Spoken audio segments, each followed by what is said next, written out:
There's an inverse effect to the more you scale, the lower your margin goes. That's always how it is. Do you know what your break-even CPA is? I think it's 17 and a half. Oh, that's too low. You got to know these numbers, man. E-com is a numbers game.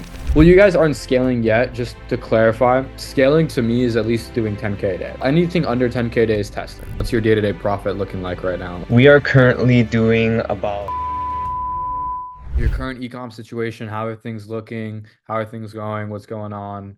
And kind of what you're struggling with. Just talk to me a bit. we are currently doing about 2K in sales a day. We started this product about like now it's been 8 days. And yeah, so honestly, one thing that we actually did wrong, which I misunderstood from one of the videos, is that we overscaled too quick, is what we did. So we duplicated four campaigns two times each, and I guess we pumped in way too much money in the system at once. Mhm. So it kind of like messed up the entire ad account, and it like budgets were overspending in like 2 hours. Some of them weren't spending at all. So we asked Adrian and Abraham about that, and they said, "Yeah, you guys pumped way too much in the system. Now instead, we're waiting to like get our ad account stabilized again, or like and like just stable, Mhm. so that it doesn't overspend or underspend. Which I think I'm gonna wait either another day or maybe even start scaling tomorrow. But yeah, that's where we're at. So What do we're you basically do? just Um, stable with 2K sales a day. So we have four angles and they're all doing great, which is a very good sign. so a couple questions. One, are these agency ad accounts? Yes, they are. So that's a good one. And then two, so the day that you scaled up really hard, how hard did you increase your spend to, like, for example, what were you spending prior to that day? And what did you increase it to? So it was like 100 to like 500, 1,000 to like 5,000. What was the increase in spend? I'm pretty sure we were at like maybe six, 700, and we went like we doubled basically. And how many creatives were winners out of that? Like how many creatives are bringing in the most of the We spend? create, I think if I check, so we have one in each campaign that's doing well, which is one, two, three, four, five, six, seven, yeah, eight. And now Okay. we launched new ads today, but we're not taking Wait, those into but there account. might be there might be a bit of misconception. So you're telling me eight creatives are bringing in all the sales? It's not just one or two that's bringing in all the sales? Because No, what we did was we had angle one, and basically it went crazy viral. So we made a second angle, and that also went crazy viral, like one ad in each of the angles. And then decided to make variants of angle one, and then we had another video go crazy, and it just kept on going like that. So so that's like we actually have solid profit. yeah, so I guess that's my next question. What's your day-to-day profit looking like right now? Like, what's your margin? So from what I calculated before we like did that like crazy like scale in one day, the day before, which was 2K, I think we did 2.7K in total sales, between 40 to 50% margins. That's good. That's good. So the reason I ask is because typically what happens is when somebody is seeing success, it's attributed to two to three creatives, to sometimes even one creative that's just doing well. That one creative is typically sucking up all the spend and getting all the purchases. And then that's like the natural progression of like, okay, how do you scale, right? In your situation, to be honest, I've never seen a situation like that where you're at 2K a day and you have eight creatives working.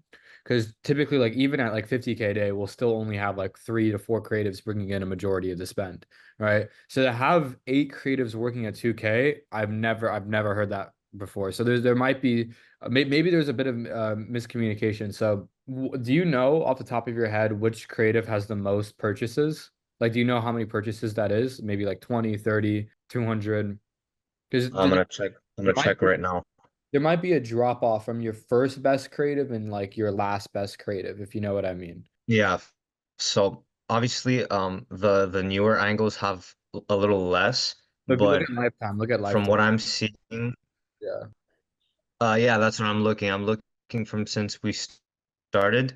So we have our first angle and its variants. So the angle one Like the first variant that we made for angle one has 42 buys, and the angle one itself has 37. Okay, and then what about the creative under that? So 30, you said it was 32? For 42 buys for the first variants we made for angle one, 37 for angle one We're just talking creative. itself, the We just want first campaign that we launched. we're just talking creatives here. So like for the best the most purchased creative, like the creatives the one creative that brought the most purchases, how many purchases is that? 45? 42, 42. And then under that, what is it? Like the next best creative? 37, And then one more under that? 29. Okay, got you. Got you, got you. And then just one more under that as well, just so I know. 25. Got you. All right, that's an interesting situation. I haven't seen a situation like that before, to where usually, like I said, it's 9 out of 10 times it's 1 to 3 creatives that take up like 90% of the purchases, and then the other ones kind of trail. So in a situation like this, you have a lot at hand because you can easily take this thing to over 1 million a month super quickly. You just have to dial in which type of angle you want to do well. So you said there was 4 angles, right? So just to clarify, I need to, the reason I'm asking all these questions is I need to get like a bigger picture of what's going on in order to give you like the best help possible. You know what I mean? So you're doing right now what 2K a day, right? At what margin? 30% margin, around 30 to 50% margin. So yeah, so after like that like spend that we did in that day where it kind of messed up everything, now we're slowly going back up in margins. I think we're around like 30 something right now. Okay. It's going back up. So it should be going back up to like in the 40s and 50s. Yeah, you don't need it in the 40s and 50s, bro. 30% is what we aim for, right? So, and the reason why 30% is what we call the ceiling. So you always want to be optimizing for 30%. So this is typically what happens is if you have 30% as your what we call the North Star margin, meaning that's what you're always moving towards, then what happens, there's an inverse effect to the more you scale, the lower your margin goes. It's always how it is. Now, obviously, it's not supposed to be so aggressive to where you dip like by 20%, like you guys said. That was just out to scaling too hard. But what typically happens is when you're at 40% and you scale up, you get down to 30, right? And then you'll consolidate for a bit, you'll launch more creatives, and your margin might pick back up to like 35, 40, then you scale again, and then you're back to 30. You're always trying to get to 30% margin because that's mathematically going to be where you're at the highest profit, accounting for like normal gross margins and everything, right? So always optimize for 30%. If you're over 30%, scale. If you're under, don't. That's typically what I tell people. Now, if you guys have over 4 creatives that have a good CPA and a good ROAS that's working, you guys need to be scaling right now. Like you should be bumping budgets and you should be scaling because what's going to happen is what you don't want someone else to come in and steal your momentum, right? You don't want someone else to come in there, find your creatives, rip them and run them at higher budgets and outscale you. That's the worst thing that can happen. Yeah. Yeah, so that's what I was thinking of doing. I think for tomorrow, we're gonna dupe one of the angles, which is our best one. We're gonna do the variant one of angle one. We're going to duplicate that one for our first scale, and then the next day after that, we'll do like basically what we'll do is one at a time, one each day, if Yeah, that I'm makes sense. make sure you have triple well connected. Are you guys using triple well? Not yet. That's actually one of my questions. When should we like start Yeah, no, right getting it? on. If you guys have 4+ angles working and you're doing 2K a day and like you can scale, get triple well ASAP, set it up, monitor your day-to-day margin, make sure your day-to-day margin is 30% or above, and just keep scaling. You can do multiple bumps throughout the day. You can bump a campaign 2 to 3 times a day. That's completely normal. You can do aggressive dupes as well. Just what you just want to scale. Like you guys are in like a super good position right now. Do you know what your break even CPA is? Like roughly? I think it's 17 and a half. Oh, that's too low. Well, what CPA are you getting right now? Average is around, it's lower than at least 13 or 14. If we're doing very well, it's lower than 10. Yeah, you got to know these numbers, man. Because if you don't know these numbers, you're gonna shoot yourself in the foot. Ecom is a numbers game. You got to know your unit economics and stay above them. First of all, $17 CPA, break-even CPA is not going to last long in today's world. You typically want to get a break-even CPA that's like around 30, if not more. Well, because at the end of the day, like if you only have $17 to bid per customer, you're going to hit a scaling capability a lot quicker than most people. And then on top of that as well, you're going to find it a lot harder to stay consistent, right? Because CPAs will go up and down. That's just part of the game. So that's another thing you guys want to focus on is try and get a higher AOV offer to work. Yeah, $17 CPA. Okay. last. Like you like for example, the guys who try like low ticket that do like for example, $10 plus shipping and have super low CPAs, they always find it hard to get past like 5K a day, and they find it so hard to just like do a million a month. It's literally impossible for them. But then the guys I know that like do like higher ticket products, like maybe like $60 products to like $100 products, you always find it so much easier for them to get to a million a month, and it's just so easy. So it's like, why would you play if you think about ecom like a video game, why would you play the video game on hard mode by having such a low CPA? Everything just is much easier to scale and like build a brand when you have a higher CPA, a break-even CPA, sorry. So that's very important. If you had a $10 CPA, you have $7, you can definitely scale your initial offer right now, but like prioritize testing new offers that have a higher CPA. And like I said on some of the group calls we had, if you can't find a way to justify pricing, find a way to justify value. Meaning that, like, for example, if the product you're selling might not justify to be like $30, maybe add an ebook with it or add something to it, make a bundle, whatever you need to do to justify it with value. Right. But that's a big one. I think out of your situation, what I can tell is you guys need to scale harder on your front end, keep pushing out more offers. And then I think that's really it. What other stuff did you guys want to go over? So yeah, we have our current offer, which is buy one, buy two, and buy three with a gift. But there's barely anyone buying that kit at the end that we have. So what I was thinking of doing, and actually Abraham gave this idea as well. We're thinking of doing kit buy two, and we have this other product, complimentary product that we have as a gift, another one as well that we have that are both cheap. And we're thinking of having a kit like that and maybe adding more value in that way. Is this for the upsell or is this for the front end offer? For the offer. Yeah, it's a good idea. You have to test it. Yeah, I would say definitely test it. When it comes to offers, it's the same thing as creative guys. You just need to test. The more you test, the more you'll find out. Sometimes I'll launch an offer that I think is not going to do well, and it just prints. You know what I mean? The same thing goes with creatives, as you can tell. I think you guys have creatives down. By the way, how many creatives have you tested for this product so far? Um, we did about 40 or more, more or less. And how long have you been running it, and how much revenue has it done? It's been 8 days and we've made like over 10K sales so far. 10K US, yeah. Oh yeah, your creative output's fine. You guys have a really good creative output. The issue I see here is three things, right? These are the three things, and I already kind of went over it, but I'll give it to you guys again. So the first one is going to be your scaling. You guys just need to be scaling more aggressively. Now that you know that 30% is the benchmark, please be sure to scale harder so you can float around 30%.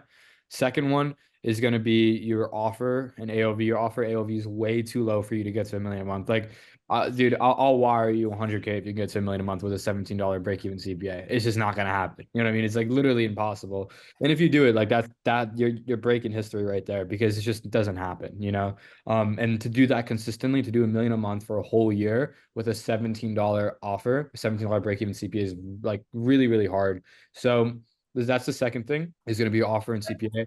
And the third thing as well, I would just say is, you know, the third thing is not really applicable. Like the upsells and stuff really doesn't matter too much. It's really just the main two things right now. It's just your offer and your scalability. Once you get those two things dialed, I think One thing about our offer that we have right now is that we're getting a lot of gap between add to carts and buys is like kind of enormous. It's like 1/5 or like 1/3 about. yeah, because you're new. You're new. A lot of people are gonna add the cart and not buy now, but by month two, month three, they'll buy. So that's something that a lot of people see when they start to scale a product is, well, you guys aren't scaling yet. Just to clarify, scaling to me is at least doing 10K a day. Anything under 10K a day is testing. Like not, I'm not trying to humble you or anything. I'm just trying to show you like the like terminology, like how it actually should be. So yeah, you're not scaling yet. But when you start to scale and just in general, you'll notice that add to cart drop off ratio is going to be high because those are people that are warm leads that are going to buy later on. So like, for example, if you're running the same brand in month three, you're going to, if you go through like the customers that like are buying, you'll notice that like they added to cart like a month ago and they like been back and forth. That's why like when you continuously refresh creatives, it reminds people about you and they come back and they buy. So that's kind of how it works. Okay. So basically we should offer we should do a bigger offer. So I was maybe thinking like a BOGO or something or um Gotta experiment, man. Get a our Google, put out all the offers. Know your break-even metrics before you launch the offer. It's very important. So, like for example, like you want to know like what's the break-even ROAS, what's the break-even CPA. Like what I would do if I were you guys, I would have Google Sheet of like maybe brainstorm together 4 to 5 offers, put the break-even ROAS, put the break-even CPA for each of those offers, and start mass launching them with your top creatives. But remember, edited CTA. So whatever your offer is, make sure it's in your Facebook caption and make sure you have an edited CTA. So the end of your video, it says like buy one, get two free, whatever the offer is, right? You want to make sure you do that. It's kind of like how we treat seasonal sales. I don't know if you've seen the calls where we talk about seasonal sales. Same thing applies to offers. yes. Same exact thing. So mass test these offers, see which one picks up traction. Even if it doesn't, like the CPA is obviously going to be higher because it's a higher price point, but just trust me that that thing is going to scale out a lot easier than a $17 break even CPA. Because what happens if your CPA fluctuates by $5 on a $17 break even CPA? You're going to turn profitable unprofitable. You're making like what, like $3 to $5 profit per sale. That's not a lot. You know what I mean? You want to be making a lot more Mhm. profit per sale. At least like I said, 30, like on a $30 CPA, break even CPA, we might achieve like a $15 to $20 CPA. So then that gives us like at least $10 profit per sale. For one, we're selling it at $29. Our cost of goods 12. 12, it's expensive. And you're selling for 30, you could sell that for like 34.99 plus shipping, honestly. 34, Yeah, okay, and $34.99. you could do 34.99 and then frame it not as but put like like it's a 1 month transformation. Remember, it's a value thing, not a price thing. They're not buying because they taste good. They're buying so their ass gets fat. It's a month, it's like a 1 month transformation. You know what I mean? To try and market it as that. And then when you have before and afters on your page, I'm assuming. Yes. So all your before and afters say it's the 1 month before and after. It's really aggressive. I know it's not like the most cleanest thing, but trust me, like you can try a landing page or that out, higher price point, and you should be good. Okay, Very good so what I product. was thinking is, yeah, it's a very good product, and we also wanted to add like another product to it for the instead of the only Yeah. which a lot of competitors are doing as well. So we'll in the future we'll do that. But the offer I was thinking of doing was like the one I told you. I wanted to keep the buy one, buy two, and with that kit, but change up the kit. And can we also like pick up the price, or is it too much at once for test for like a split test? You can run it as a split test. That's fine. Yeah, yeah. You can try it as a split Both test. of them together, the price and the new kit. So sorry, I got confused there. The new kit is like okay, yeah, so that can be a separate offer. Yeah, yeah, that can be a separate offer. Yeah, try that as a separate offer, higher price point as well. Yeah, with this product, you guys should not have a $17 break even CPA. You should not. That's the reason why you're not.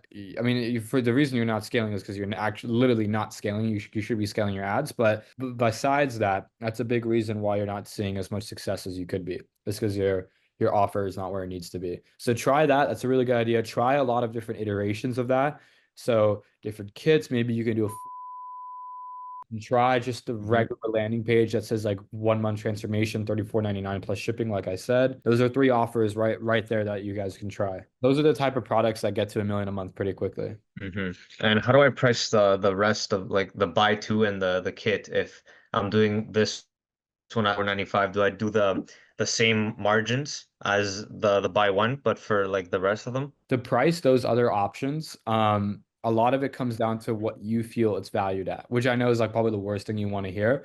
But don't look at margin. Obviously, you want to make sure your break-even CPA is good, make sure your break-even rise is good. But like if you're selling them BBL cream, BBL this, BBL that, you send them a whole BBL transformation, a whole ash transformation, you could charge like $60, $60, $70 or something like that. You know what I mean? It's kind of like what you think is right. Don't go off Amazon, don't go off what all these other gurus on YouTube say. Just trust me, like trust me on this. You want to price it at how valuable you think it is based off just your thoughts and then kind of the market. And you did say to do like two split tests, right? One for the price and one for the kit. Yeah, that's two right there. Yeah, two different offers. So you'll be able to launch that this week. Other coaches told me that we should be doing one or two split tests a week, Yeah, not more. that's true.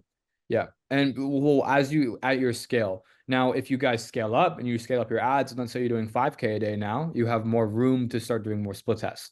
So that when you scale, everything becomes easier. Hmm. Okay. My questions is basically like about creatives. And like for creatives is when you make variants, right? Do you keep the body CTA, change hooks, or what do you do to emulate your variants? That's one of my questions. When it comes to variants, the thing that makes a variant is that it's only one iteration different from the original creative. So that one iteration could either be music, it could either be CPA, it could either be the body, it could either be the hook. It's just it's one iteration. Anything over one iteration just classifies as a new creative. Okay, so all I just have to do is just change one thing and that's it. One thing. Yeah, just one thing. That's all it is. Do you know how long it takes for like a campaign to usually last, like for until it like dies out? It depends on a lot of factors, one of them being your break-even CPA. Meta CPAs fluctuate a lot, right? So if your break-even CPA, if you only have like a $5 room there, like it's 17, you're getting a 10, you're getting a 10 to 12, so you only have a $5 room, you're not giving Meta much breathing room to fluctuate and stay consistent. You know what I mean? But let's say you're selling a product that has like a $40 to $50 break-even CPA, and you typically achieve anywhere between a 20 to 30. Now you have a lot more room, and that campaign can last for like months, sometimes even a year. Whereas with the $17 break-even CPA, I'd be surprised if that thing lasts over a month. A lot of it has to do with your metric. Since we're doing very good numbers, like 2 to 3K, 2 to 4K around, we get a lot of Facebook comments, and some of them are like questions. Should we respond to them or should we hide the comments? Like, what is your best like? Yeah, you can respond to them, but let me clear something up. And I'm not trying to sound egotistical at all, but you're not doing good numbers. Two to 5K is nothing, bro. You guys should be doing 20 to 30K a day. You know what I mean? Like that's where you start to worry about stuff. Like for example, for our brands and our stores or any of the other like top guys in the community, what when you start worrying about like moderating comments and shit like that is after you do like at least 500K a month, at least. You know what I mean? Like so far, you've done 10K, you said 10K in revenue, right? And you're doing like 2 to 4K a day. So Yeah, around. your only concern is getting that shit to 10K a day. It's your only concern. Everything else is obsolete. Don't be the guy who spends all his time moderating comments on a brand that doesn't even do 10K a day. I want to split test the higher price first, but about shipping price, do I keep it at the same as I have it now, or is that also something I should be split testing, but for now, keep it at the same? You can keep it at the same. It's not a big deal. Yeah, yeah. You can keep it at the same. Your front end price matters. Because now I've been doing two shipping prices, and my customers have been picking only the cheaper one. So I should I just remove the more expensive one? No, keep the expensive one. Some people might take it. Okay. Yeah, you Okay. don't know. You don't know. Yeah, guys, you're at low scale. I'm telling you right now. You gotta get it. You gotta get that through your head. You're at too low scale right now. The only thing that matters is getting to high scale. Trust me. Hmm. Nah, you're not scaling at all. Scaling is at least 10K a day, at least. Right. Yeah. You're totally right. No, that's the thing too, because it's like I'm gonna give you guys like the no bullshit answer. You know, you're in the community. You paid to be in here, for the truth, right? And the truth is that you're not where you need to be. Yeah, yet is key. If you do the right things, you get there really quickly. And But that's what I like about you. You're authentic. Like unlike any other like guru, like other like mentor that we've had, you're really authentic. You say the truth and you don't give any bullshit answers. Like I'd rather someone be authentic and give me the truth and not say with a smiling face or not be like chill with us than someone who's super chill with us and just giving us a bunch of bullshit. That's never gonna work. yeah, that's the thing too. I wish I had that when I was starting my ecom journey because most of the people who have programs are very like it's cookie cutter information, bro. You know what I mean? Like I guarantee you no other community ecom brand or ecom whatever you go to, they're gonna say like you're not doing shit to get to 10K a day. You know what I mean? None of them are gonna say that because none of them have been at 10K a day. You know what I mean? It's just like they don't know what it is, what it takes to get there and all that stuff. So it's just how it is, bro. This is just obviously this isn't a like a matter of right now, but for continuous testing products, when you go and create 5 batches of your creatives, what type of styles do you do? Like two UGC, two compilation, one AIs? Yeah, it really depends on what's already working and then what you have available. For example, we don't have a lot of custom UGC to use or a lot of content to rip. We have no choice but to do AI because we have nothing at our hand. You know what I mean? If you have custom content and you have rippable content, that's always going to take priority over AI. because AI content doesn't scale as consistently as normal content. Yeah, and AI hasn't been really working for our product. It's more UGC Have you that's working and ripped content. have you tried ARC ads? Where we haven't decided to take our ads. We got captions at a point, but we just realized it's like it's okay. It's not the best. Like it's not like our ads. Like it's not like as authentic as our ads is. ARC is the best. I would recommend do ARC but you have to do it in a specific way. So just as the last piece of advice I'll give you guys on this call, obviously we have weekly calls and whatnot, so this is not the end of our journey, but ARC green screen AI creators, that's the game changer. So if you do a ARC video on its own, the issue is a lot of people can tell it's fake. But then if you use like the TikTok stitches, have you seen that before where it's like a green screen video of someone like there's like something in the background, like the floating head? Yeah. You do that Yeah. style of video with the ARC creator, that typically does well. So what we'll do is like a reaction video of like you'll take your top creative and then you'll have like the ARC creator kind of be like, have you guys seen this crazy, and then the background will change into like your product page, it'll be like the floating head over the product page, like this product really helps, blah, blah, like talking about the product. So using the floating head is like a game changer for us.